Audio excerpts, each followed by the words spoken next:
আমি মনে করি যে আপনার অনেক কথা হয় যে প্রতিটা সেক্টরে বাংলাদেশে এমন দুর্নীতি হয়েছে, এটা আমরা সবাই জানি।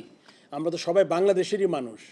সো সেক্ষেত্রেও কিন্তু আমাদের যদি প্রত্যেকটা অর্গানাইজেশনে যেই দুর্নীতির কথা শুনেছি, এটা ক্রিকেট বোর্ড এটার বাইরে না। যদি এরকম কিছু থাকে ডেফিনেটলি এটা আমরা লুক আফটার করবো, আমরা দেখব জিনিসটা কী হয়েছে এবং আগামীতে পুরোপুরি দুর্নীতি বন্ধ করা যাবে না। এটা কেউ যদি বলে আমি তার কথা পুরোপুরি বিশ্বাস করবো না, বাট একটা সিস্টেম চালু করতে হবে যেখান থেকে আমরা এই জিনিসগুলো আমরা কমাতে পারবো।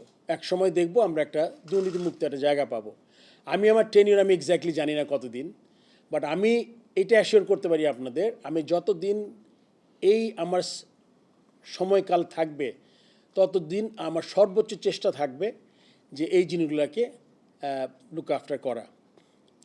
আপনি যদিও কোয়েশ্চেনের আপনারা জিজ্ঞেস করবেন যে আমার প্রায়োরিটি কী, আমি কোত্থেকে শুরু করতে চাই, এখানে কিন্তু অনেক জিনিসগুলো ইনভলভ আছে। অ্যান্ড আপনি দেখেন আমার সাথে লোকজন কিন্তু তারা কিন্তু ক্রিকেটের সবার দীর্ঘদিনের অভিজ্ঞতা। কেউ আছে ঠিকমতো কাজ করতে পারেনি, কেউ কাজ করার স্পৃহা কম ছিল।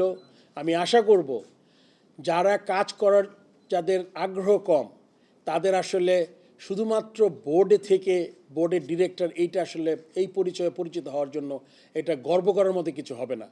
সো আমি তাদের কাছ থেকে আশা করব তারা প্রত্যেকে অত্যন্ত কেপেবল। তারা যদি একটু চেষ্টা করে সময় দেয়, আমার মনে হয় একটা ভালো একটা জায়গা আমরা যেতে পারবো। তারপরে আমরা সবাই জানি আপনার প্রচুর এই যে আজকে আমাদের কত 100-র মতো আপনারা হবেন যারা প্রচুর লেখালেখি করেছেন।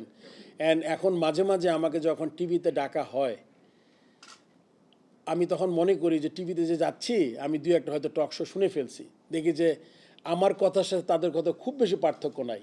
হয়তো বা আমি একটু ফাইনার পয়েন্টস আছে আমার, যেহেতু আমি গেমটা খেলেছি 22 বছর, সিলেকশন কমিটির চেয়ারম্যান ছিলাম প্রায় 7-8 বছর। সো ওই দিক থেকে হয়তো একটু এজ পাবো, বাট আপনারা কিন্তু সবাই এখন খুব ভালো জানি। আপনাদের দায়িত্ব হলো গিয়ে যেমন ছোট ব্যাপারটাকে অনেক বড় করে দেখার দরকার নেই, আর অনেক ছোট ব্যাপারটাকে যেমন অনেক ফুলে ফাঁপে কিছু করার দরকার নাই। আবার সমালোচনাও যাতে আমরা একটা যতটুক পারি, আপনি সবাই পারবেন না, বাট যারা পারি, যারা অনেক দিন ধরে আছি তারা কিন্তু চেষ্টা করবেন যে আপনাদের কলম দিয়ে হোক, যখন ইন্টারভিউ করবেন, যখন টক শো করবেন, তখন যাতে আপনারা যেই পয়েন্টগুলো খুব জরুরি আমাদের দেশের ক্রিকেটের জন্য গুরুত্বপূর্ণ ওগুলোতে এমফেসিস দিয়ে ওগুলো আপনি চেষ্টা করবেন হাইলাইট করার জন্য। এটা আমার অনুরোধ থাকবে আপনাদের কাছে। তারপরে আমি অভিনন্দন জানাচ্ছি, আমার সাথে এই বোর্ডে আমরা দুজন ঢুকেছি। ফাহিম ভাই দীর্ঘদিনের তার ক্রিকেটের অভিজ্ঞতা আছে, সে মেম্বার হিসেবে ঢুকেছে। আমাকে তো আলটিমেটলি প্রথম ডিরেক্টর হয়েছি, তারপর আমি প্রেসিডেন্ট আমাকে মনোনীত করেছে বোর্ডের যারা আছেন। সো এই জন্য তাদেরকে ধন্যবাদ জানাচ্ছি। আমাদের ম্যাক্সিমাম জিনিস হবে কাজের মাধ্যমে প্রমাণ করা। আমি আপনাকে মুখে বললাম, অনেক কিছু স্বপ্ন দেখালাম, বাট আপনি যখন দেখতে যাবেন তখন দেখবেন যে আসলে যেই কথাগুলো আমি বলছি ওটার খুব কাছাকাছি কিছু আমি করতে পারছি না।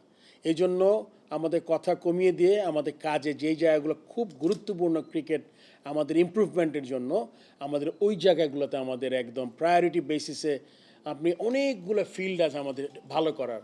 আমরা প্রথমেই মাইক্রো ম্যানেজমেন্টে যাব না, আমরা একদম যেগুলো খুব ইম্পর্টেন্ট সেক্টর, যেমন আপনি ন্যাশনাল টিমের খেলা বাদ দিতে পারবেন না যে আমি ন্যাশনাল বাদ দিলাম অন্য কিছু করি, এটা হবে না। ন্যাশনাল টিমের আমার প্রায়োরিটি তো থাকবেই। At the same time game development, HP, তারপর আপনার যেই জিনিসগুলো আছে ফ্যাসিলিটিস, তারপর আপনার ওইদিকে গ্রাউন্ডস, এই জিনিসগুলো যে 4-5টা আছে যেটা হলো গিয়ে ক্রিকেটের ইমপ্রুভমেন্টের জন্য অত্যন্ত গুরুত্বপূর্ণ, এই জায়গাগুলোতে আমাদের ফোকাস করতে হবে।